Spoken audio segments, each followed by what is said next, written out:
আসসালামু আলাইকুম। আশা করি সবাই ভালো আছেন। আল্লাহর রহমতে আমরাও ভালো আছি।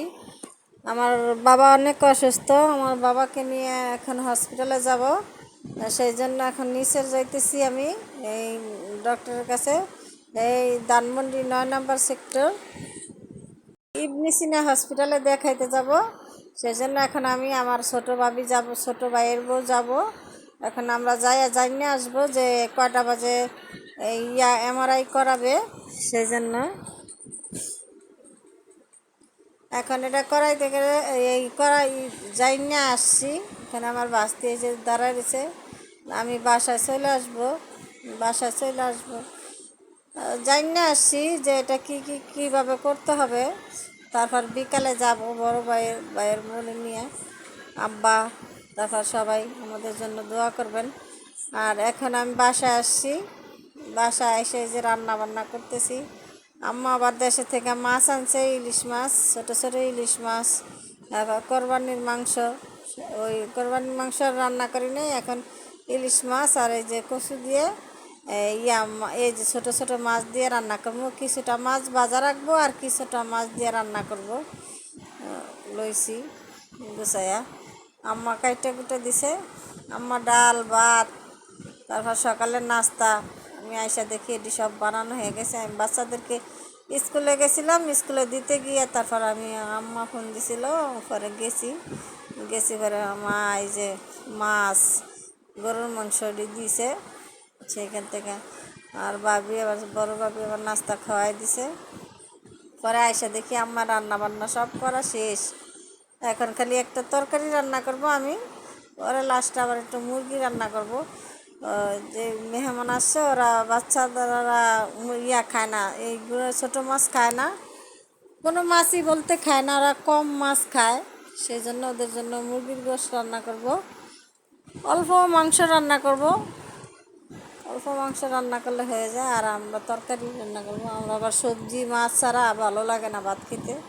এই জন্য আমাদের যতই মাংস হোক না কেন, একটু সবজি টবজি হইলে ভালো হয়। তো আম্মা জালি আনছে, বলছিল জালিটা ভাজি করার কথা। তো আমি বলছি না থাক, আজকে জালি ভাজি করা লাগবে না, কালকে জালি ভাজি করেন আর করেন। আর আজকে কচুর মুখি দিয়ে কচু দিয়ে এই গাডি কচু দিয়া আর কচু দুইটা মিলে এটা রান্না করতেছি ইলিশ মাছ দিয়ে। এখন ভালো করে এটার মধ্যে ইলিশ মাছ, তো ইলিশ মাছে কোনো মশলা দেই না, মানে হলুদ মরিচ লবণ আর একটু সামান্য পেঁয়াজ দিয়ে তারপরে এটা ভালো করে তেল দিয়ে কষায় নিই। কষানোর পরে কচুরমুখটা দিয়ে কষাইছি। এখন এই যে জল দিয়ে দিতেছি, কষানো হয়ে গেছে আর কচুরমুখিও সিদ্ধ হয়ে গেছে। এখন এখন এই যে মাছটা আমি ভাজতেছি। মাছটা ভাজা হইলে কচুরমুখিতে দিয়ে দিব আর কিছু মাছ রাইখা দিব ভাজা। সবাই ভাজা মাছ পছন্দ করে, ভাজা মাছ আর তেল, দেশি মাছ তো সেই জন্য ভাজা মাছ আর রাইখা দিব। ভাজা মাছের তেল দিয়ে সবাই ভাত খাবে। মাংস আছে, কালকে মুরগি রান্না করছিল, মুরগি মাংস, ওই মাংস আছে, ওই মাংস দিয়ে আর দিয়ে খাবে। পরে লাস্টে দিয়ে আমি আবার একটু মাংস রান্না করব রাত্রের জন্য। যদি না হয় আবার রাত্রে আবার দৌড়াদৌড়ি করবো। সেই জন্য বলতেছে তুমি রান্নাটা করে ফেলো। আম্মা আবার এখান দিয়ে ঘর ফুসতেছে লাঠি দিয়ে।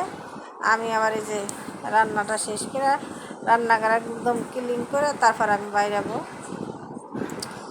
সবাই খাওয়া দাওয়া করবে। এর ফাঁকে যখন তরকারিটা হয়ে গেছে, রান্নাঘর ক্লিন করে বের হয়েছি আর কারেন্ট চলে গেছে। কারেন্ট যায় তো আর কারেন্ট আসে না।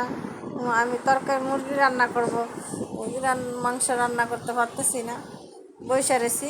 আর এখানে আমার ছেলে ক্যামেরা ধরছে, দেখেন মোবাইলটা ধরে রাখছে, ও কীভাবে হাত নাড়াইতেছে, মানে কাফাকাফি শুরু করছে। ও আমি এখন মাছগুলি ভাজতেছি, ও বিরক্ত হয়ে যাইতেছে মোবাইলটা ধরতে। সেই জন্য কিছু মাছ ভাজা হয়েছে আর কিছু মাছ এখানে ধনিয়া পাতা দিয়ে দিছি। তরকারিটা বলক দিয়ে নামাইছি। এখন এই যে মাছটা ভাজা হইলে দিয়ে দিব। আগে মাছ ভাইজা নেই আমি, আবার মাঝে মাঝে ওইভাবে একটু তাড়াতাড়ির জন্য আবার যেইভাবে সুবিধা হয় তাড়াতাড়ি হয় ওইভাবে করার চেষ্টা করি। কে কোথা থেকে আমার ভিডিওটা দেখেন, আশা করি সবাই সুস্থ আছেন, ভালো আছেন। আমরা আল্লাহর রহমতে ভালো আছি, বলবো ভালোই আছি, আল্লাহ যথেষ্ট পরিমাণ ভালো রাখছে।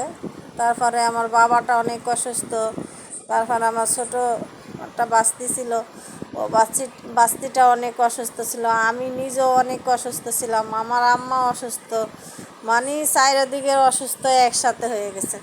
তারপর আমার নানা শ্বশুর অসুস্থ, মানে এমন অসুস্থ অসুস্থ সবাই হসপিটালে হসপিটালে ছিল। আমার বাবা ছিল 4 দিন, আমার বাস্তি ছিল 7 দিন, মানে এরকম নিয়ে সবাই নিয়ে নিয়ে দৌড়াদৌড়ি করা লাগছে। সবাই আলহামদুলিল্লাহ একটু সুস্থ হয়েছে। এখন আমার বাবার জন্য, বিশেষ করে আমার বাবা মার জন্য সবাই বেশি বেশি করে দোয়া করবেন। আমরাও দোয়া করি যারা অসুস্থ আছে তারা যে সুস্থ হয়, যারা বিপদগ্রস্ত আছে তারা যে বিপদ মুক্ত হয় তাড়াতাড়ি, সেই কামনাই করতেছি। আর এখানে আমি এই যে মুরগিটা রান্না করব, ছোট একটা মুরগি রান্না করব, তো সেই জন্য আমি এখন এই সাদা করে রান্না করব। এই তরকারিটা অনেক পছন্দ করে, আবার অনেকের পছন্দ হয় না। এটা শুধু হলুদ যাবে না, যাবে গুঁড়া মরিচ, কাঁচা মরিচ আর পেঁয়াজটারে ভাইজে নিলাম ভালো করে, দিয়ে দিলাম আদা রসুন বাটা, গরম মশলা, আর দিয়ে দেবো 2টা তেজপাতা, আর এখন দিয়ে দিছি পরিমাণ মতন মরিচের গুঁড়া, দিয়ে দিলাম লবণ। মানে সব মশলা টশলা দেওয়া হয়ে গেছে। আর 2টা মশলা দিতে আমি ভুলে গেছি দেখাইতে, 2টা ক্যাপচার করা হয় নাই। এখন দিয়ে দিলাম পানি পরিমাণ মতন। এখন ভালো করে মশলাটা দেখা যায় না লাল, কিন্তু না, একটু পরে কালারটা আবার চেঞ্জ হয়ে যাবে। আর দিব আপনার এলাচ গুঁড়া, দিব আরও 2টা গুঁড়া মশলা, এই 2টা দিয়ে তারপরে এই তরকারিটা রান্না করতেছি। এই যে অল্প একটু মাংস, ছোটো মুরগি তো সেই জন্য মাংস কম। এটা শুধু রাত্রের জন্য, বাচ্চারা, বড় মানুষ অতটা মাংস পছন্দ করে না বা খায়ও না। ছোট মানুষ যারা যারা ওরা এই মাংসটা দিয়ে 1 পিস নিয়ে নিয়ে নিয়ে তারপর 2 ভাত খায়। সেই জন্য এখন আমি রান্না বান্না করতেছি। আর ওই কারেন্ট আসছে কয়টায়, 2টা বাজে কারেন্ট আসছে। আমি এখন চুলায় দিছি, টেবিলে সবাই ভাত দিছি। আম্মা আবার বাইরে যাবে, এই আমার কাজে যাবে, সেই জন্য আমার এখন এখানে মাংস কষানো শেষ। কোন জলদি বানাই, এই তেলেই ভালো করে ভাজা ভাজা হবে, সুন্দর মতন ভাজা ভাজা হবে। তো ভাজা ভাজা হয়ে গেছে, তেল উঠে গেছে, দেখছেন কত সুন্দর তেল উঠছে। এটা আরও যত ভাজা ভাজা হবে ততই ভালো হয়। যদি আমার ভিডিওটা সবার কাছে ভালো লাগে, লাইক কমেন্ট শেয়ার সাবস্ক্রাইব করবেন। আসসালামু আলাইকুম।